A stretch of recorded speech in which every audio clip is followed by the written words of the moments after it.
In this video, we're going to take a closer look at financial statements, the income statement and the balance sheet. So you should be working with this file where you have already created the very basic income statement, balance sheet, and the statement of cash flows. Let's go ahead and create a bit of a separation here. Just highlight two rows. Let's color them dark black. If you need to go back and watch the video and create these, please go ahead and do so. Let's go ahead and look at the income statement first. So I'm going to highlight it and copy it, Control C or right mouse click copy, Control V or right mouse click paste.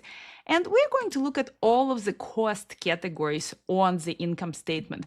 For that, we're going to kind of, move down this net income and the other summaries a bit lower.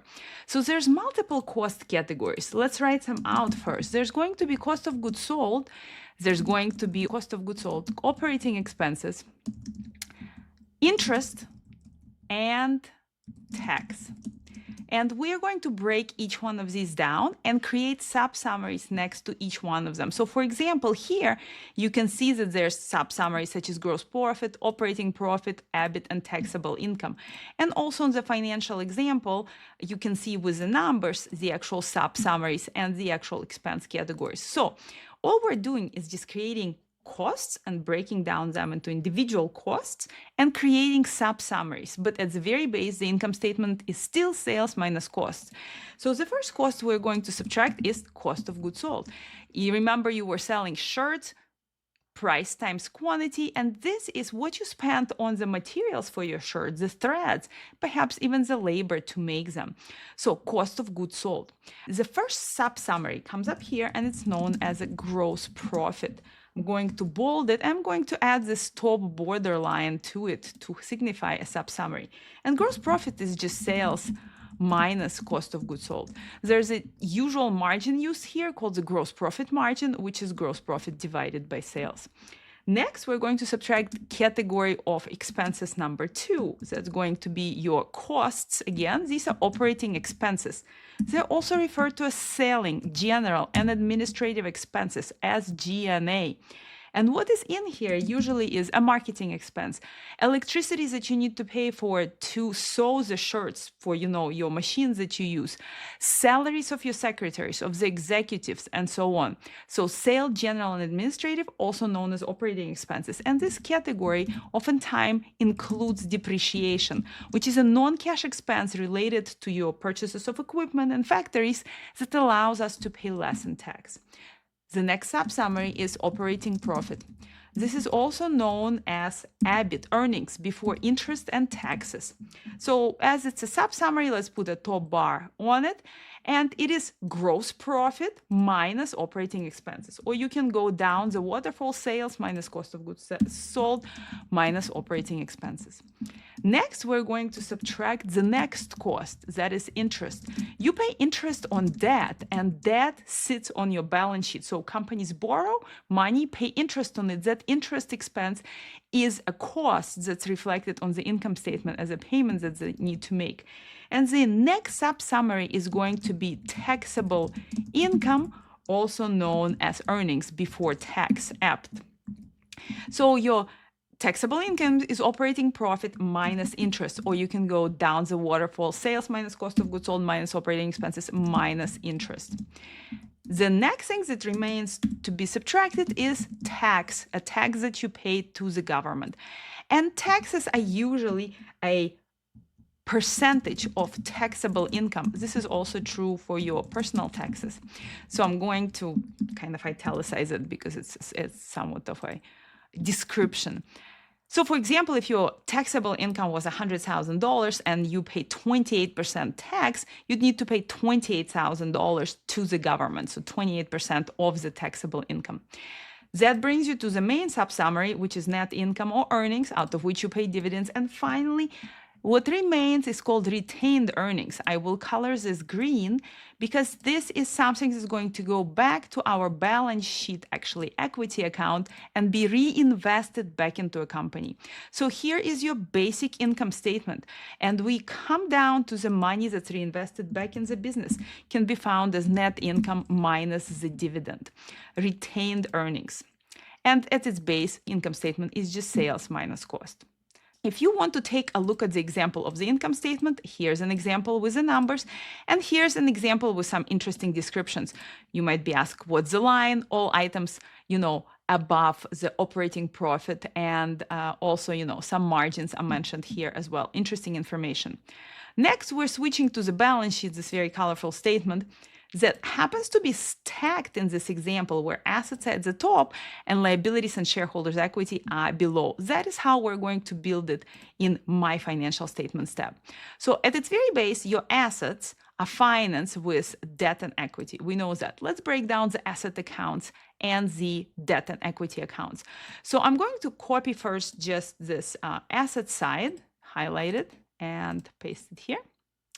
And I'm going to enlarge it, break it down. So I'm going to shift down in Excel so that we can see everything. Go ahead and give a title to our column here. We're bringing in some information. And I'm just going to expand these current asset categories. So I'm going to add 3 rows. So first I have cash. We know this is a current asset, and we know that cash is explained fully on the statement of cash flows. There's a whole statement exists for just this. Next, we have inventories. If you're selling shirts or jackets, these are the inventories of your shirts and jackets. This is another current asset account, and it's inventory, so little explanation is needed. Accounts receivable. Accounts receivable is another current asset account, and this is credit to your customers. So if a customer buys my shirt on credit, this is where that will go to. I'm going to go ahead and delete this empty row here. So I have these 3 current accounts. I'm actually going to tab them in a bit, each single one, so that we know these are current accounts, to make them different from the non-current account or long-term account for assets, which is property, plant, and equipment. And usually is presented as a net fixed assets, NFA, net fixed assets. So what is a net of? Net of meaning something is netted out or subtracted out of them. They're net of depreciation. This depreciation that we already mentioned on the income statement right here, that helps us reduce taxes, this is an adjustment for the value of the assets that happens here. Usually, let's look at some examples. What sits in this accounts, and net fixed asset account, is going to be your equipment.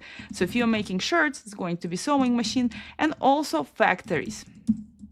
And this brings us to total assets. Total assets are cash plus inventories plus accounts receivable plus net fixed assets at its most basic. Some subcategories can exist here too. For example, you can have a total for current assets as well. Let's see, how are these assets financed? We know they're financed with debt and equity. Let's break down those accounts. So we're going to grab the liability and equity side, bring it down here and paste it. But we're going to look at actually 2 equity accounts and 3 debt accounts. So let's go ahead and add a few more rows in here to reflect that. And we're going to actually take these names and paste them here. Let's italicize them because these will be descriptions. And as I said, we're going to have 3 debt accounts and we're going to have 2 equity accounts. And I'm going to fix my bordering here because I had it incorrectly set up earlier. Okay, the first debt account is a current debt account known as accounts payable. This is a current liability, and this is credit from your suppliers. So let's say you bought your material for your shirts or jackets and you didn't pay cash immediately, that goes into accounts payable. So this is a firm borrowing from their suppliers. The next 2 accounts are firms borrowing from either banks or bond market. So this institutes their true debt. And usually the portion of that debt that's payable within the first year is known as short-term debt, also called notes payable, and it's known as a current liability because it's payable within the next year. But it really reflects this short-term proportion of your overall debt, and the overall debt usually sits under long-term debt. So if you have $100,000 in debt payable over the next 30 years, but 1,000 of that is going to be payable in the next year, that 1,000 will sit here in short-term debt, and the rest will be in long-term debt. This constitutes all of our debt leverage liability accounts. 2 of them are current, and 1 of them is long-term. Let's take a look at the equity accounts. We're going to talk about 2 of them. The first one is going to be common stock. This is a company bringing financing from outside owners. And the last one is going to be retained earnings. I'm going to mark it green, and you have already seen it. This is the reinvestment from the income statement that's coming over to the balance sheet. So whatever is left over from selling your shirts minus the costs is then reinvested back into the business in the form of retained earnings on the balance sheet, and it helps finance your assets of the business. So we are now done with the breakdown of the income statement and the balance sheet. Next, we're going to identify which accounts are internal financing accounts and external financing accounts, and also which accounts are operating investment and financing accounts.